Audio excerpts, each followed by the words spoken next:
Hey everybody, welcome back to another Diecast review. This one here is Kyle Larson's runner-up Chicago finish. Obviously, we remember that race. Heck of a race. Hotter than blazes down there that weekend. I mean, it was just awful. But Friday night was okay because it was at night. But Saturday afternoon for the Xfinity race where he won, my goodness, that was bad. It was about 105 heat index and just humid. I mean, very sticky, swampy, gross condition. So fingers crossed Chicago goes back to night if they're going to stick to the middle of July like that. In the fall it's better, but in the middle of July, you better put those races at night. It gets sticky there if you get there in the wrong week. Elite box, 1 of 157 for the Patriot. What does it say? Raced version. But yeah, we all know what this is from. This is from the finish. So that's that. There's no card with it or anything. No, nothing like that. I do have one fun thing I'm going to put with it in its display case. It's my Overton's 400 ticket. We were in section 415, row 36, seat 9 and 10. And then we had the, what is it called? The Overton's race pin I have as well, the Overton's 400, but that will go with the Kyle Busch one. And he'll have a winner stick or a winner card, so that'll go behind it. Like, I'll put it in a case, and this will go behind it, and then I'll have the race pin for this bad boy. So, or not for this one, but for the other one. So, anyway, on to the diecast. As I said, it was a heck of a finish. Just, I mean, man, a lot of fun. Something that was really cool about that finish too, and a lot of people don't know it. Kyle Busch was getting booed during the post-race interview with Rutledge Wood, and a lot of people were like, if you don't like that race, then don't even watch it. It was fair game. And yes, it was fair game. For the fans that were in the stands, though, we did not see Larson put him in the wall on the backstretch. So from our view, he does a slide job, gets up along his corner panel, and we thought he side drafted past him. And so when he goes into 3 and just punts him up the hill and into the wall, we were all kind of like, well, that was uncalled for, just because he did outmaneuver you, you punt him in the wall, like, that seems a little excessive. That's not really fair. Or, it wasn't really good racing. But obviously, once we saw the video board of him getting put in the wall by Larson, it was all fair. We all got it. So, awesome race, though. Kyle Larson catching him for those laps, it made for a great finish. So, hats off there. I know a lot of people are like, after a finish like that, they don't want the aero package to change. It still needed to change. Chicagoland and Kansas were fine with the high line, but man, everywhere else, they just couldn't race enough. I mean, it is fun when you see two guys side by side. The third guy gets up there and they start battling 2 to 3 wide for positions. That's fun to see. I know the high horsepower and it loses too much time to do that, but that's why putting the drafting element back in would be good. Look at Fontana with the Xfinity Series a few years back, just absolutely crazy, and I tell you what, I think we're in for a good show this year. I hope it's going to be a lot of fun. But anyway, let's get on to the diecast. So down the left side, not a lot of damage or anything, just kind of some regular race wear. Didn't get hit on the left side at all. It was just all the right side. So pretty clean there. We've got poor focusing job on the top here. There we go. Kyle Larson, if it ever decides to focus again. Oh my. Autofocus. Let's turn on the autofocus. Hey, that's better. Yeah, that works.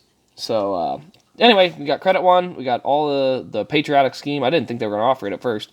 Ethanol ring. On the back, we got credit 1 bank, Camaro, U.S. Vets.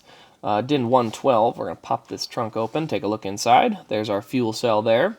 Standard old fuel cell, nothing crazy there. Antennas on the roof. Roof flaps open. Not really going to, I don't want to jiggle my antenna out. We also do have roof camera. So on the roof camera, you can see we've got Credit 1 logos there. On to the back. I think this is actually the first race for NBC, too, that year. So that was probably part of the Credit 1 to go thing or whatever. We're back over to the right side. So here's the good side. This is where he got put into the wall. Actually, he didn't get put into the wall. He got in the wall and then put Kyle Busch, and then got pushed up the track by Kyle Busch, but actually kept it sideways and was able to save it and come back for the second place. So there you can see just the rub marks around the wheel well there. The tire, the Goodyear's rubbed off, scraped up on that side there, scraped up here, and that tells you anything. So he gets into the wall. He does damage here, here, and here. So these body styles, and this is part of my aero problem with these cars, kick out on here, there's a kick out here and a kick there. If they are perfectly flat, when you hit the wall, you don't lose all this side force from these two things. That's why the car of tomorrow, as ugly as it was a really good car from the aerodynamic standpoint, but they put the splitter and high downforce package on it, so it didn't run real well. But I think this aero package, the low downforce with that car, as tough as that car was, would have been really, really good. Also, taking the corner panel and just chopping it up, cutting it off right there. It doesn't seem like much, but they said this is a ton of side force. You cut that much side force off, again, all that air stuff. Just make these cars less aero-dependent and make them depend on mechanical grip would be good. Anyway, I keep getting distracted because I'm desperately hoping NASCAR makes some good changes this year. They had a great year last year, don't get me wrong, but this is a critical turning point for NASCAR if they're going to recover or continue in the wrong path. So, credit one, Chevy Camaro there, Monster Energy Cup Series up there. Under the hood, pop that open there. There we go.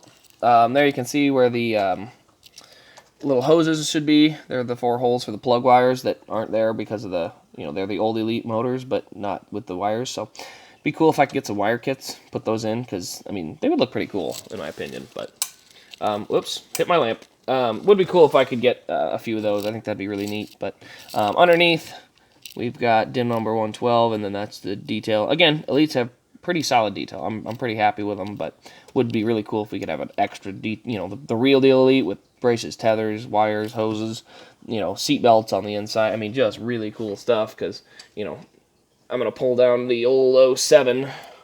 This is an 07 Elite of Denny Hamlin's that's going to get turned into a Brad K. Iowa win custom at some point, but, you got metal, you've got the shifters are colored, you've got all the belt hoses and wires there, you got little seat belts in there. Just, a lot more detail for those Elites.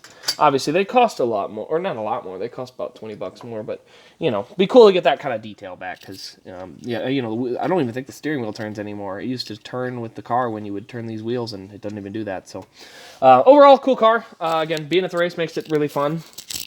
These reviews are getting long because I keep rambling because I haven't done these for a while, so getting back in the groove, but if you enjoyed the video, like, comment, subscribe, all that fun jazz. I also got Brett Moffitt's truck win coming in, a custom Noah Gragson Kansas win, and Chase Elliott's Hooters car coming up. So stay tuned, turn on the notification bell, and we'll see you all in the next Diecast review.